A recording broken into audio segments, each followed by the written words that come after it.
Hey guys, welcome back to the BuzWeaver channel. And in today's top stories, the Biden administration, who has weaponized the Department of Justice, is suggesting that it is going to send a letter to Donald Trump saying that he will be indicted on the classified documents, which is absolutely outrageous. I hope people are paying attention to what's going on. You have an individual who is running for president being attacked by the current president of the United States. It's absolutely reprehensible. Let's get into this article. We start things off from the post-millennial. Breaking.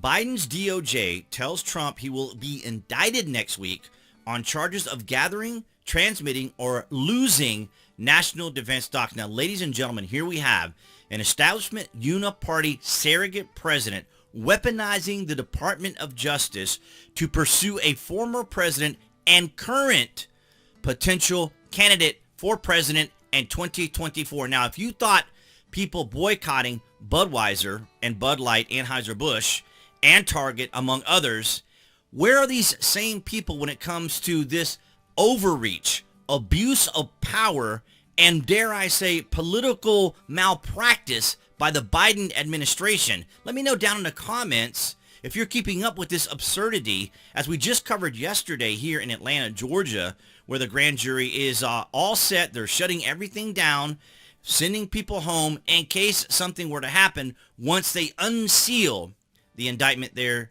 in information pertaining to Donald Trump in the 2020 election. It's absolutely amazing. Former President Donald Trump has reportedly been notified by federal prosecutors that he is a criminal target and is likely to face imminent indictment in the classified document probe. Now, of course, Post-Millennial is simply expressing what these individuals are saying. And, of course, we already know that the Democrats, the Uniparty, and, of course, Trump detractors all perceive him and continue to perceive him as a one-dimensional villain.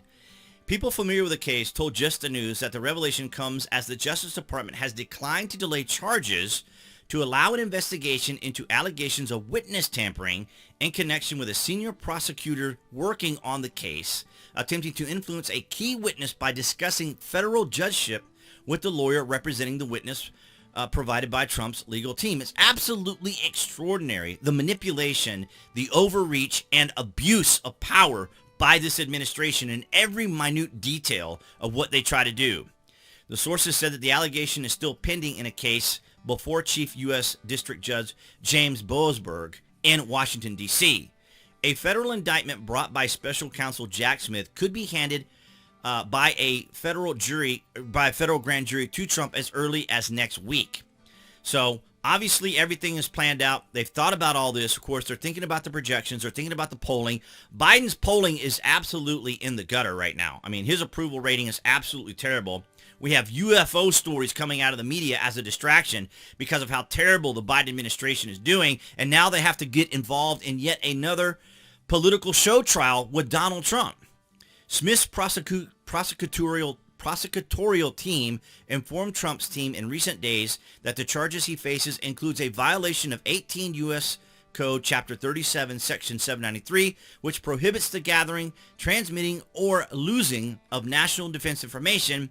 Other charges reportedly being considered are alleged false statements and obstruction of justice. This is a very loose type, almost nebulous type interpretations of what the documents could have experienced from when they were in D.C., as it were, and then in the possession of Donald Trump. Absolutely extraordinary, the reach on this, ladies and gentlemen. I can't begin to explain to you how petty this is, because the same thing could happen to Joe Biden or Obama.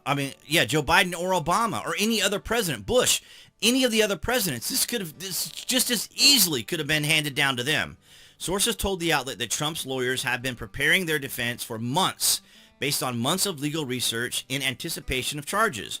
The 2024 presidential candidate's lawyers are prepared to argue that Trump had constitutional powers to declassify documents during his presidency and take them with him when his team ended, which is exactly what presidents are able to do. That's what presidents can do. They can declassify information. That's what they can do.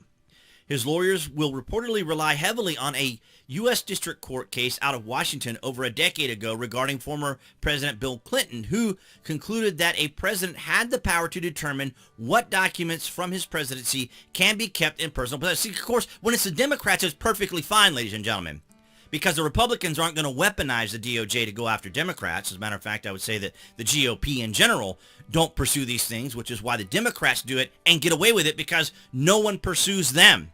No one pursues the Democrats or even uses their disgusting political nonsense to go after them, which may be why President Trump needs to run yet again to exact that same absurd level of reprisals on them.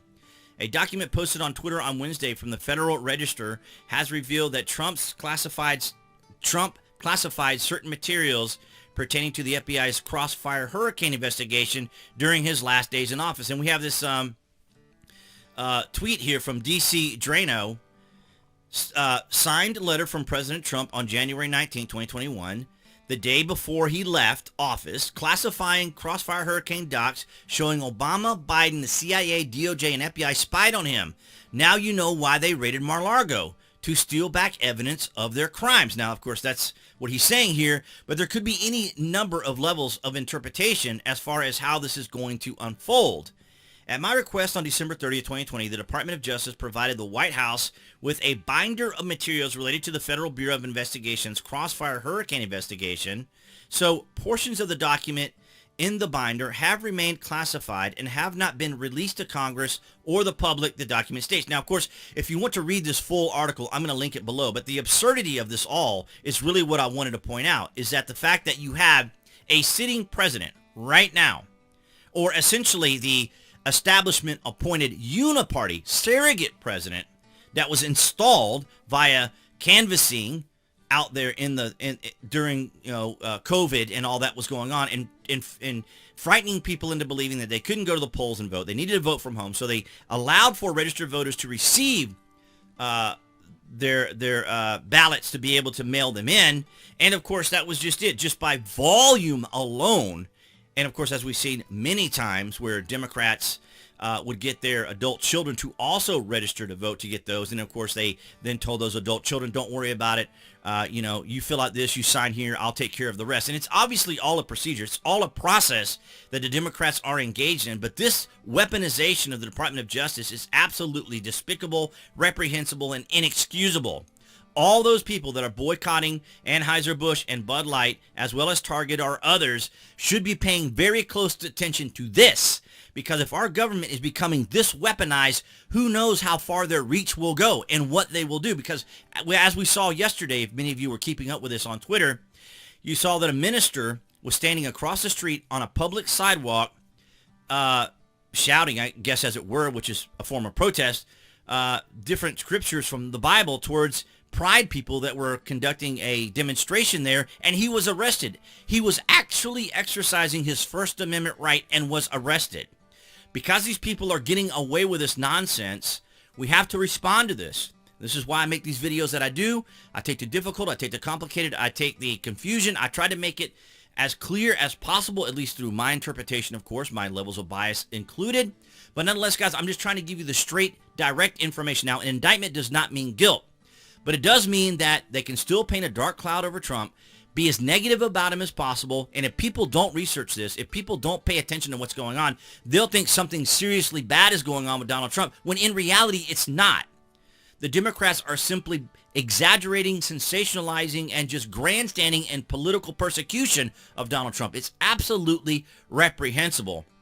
I'll also include just the news also, which is where the source came from, and I'll include that down there in the comments below. But I want to know what or down in the description, but I want to know what your thoughts are as well. How far are the Democrats going to go, and what are you and others as Americans or foreigners as watching, what are you guys thinking about what is actually happening to Donald Trump as a presidential candidate? It's absolutely absurd. And that's what I have for you guys today. Appearing there on the screen, that would be the channel icon. You guys can click on to subscribe, as well as to select notifications, so you'll know when there's content here on the channel. And I'll see all of you guys in the next video.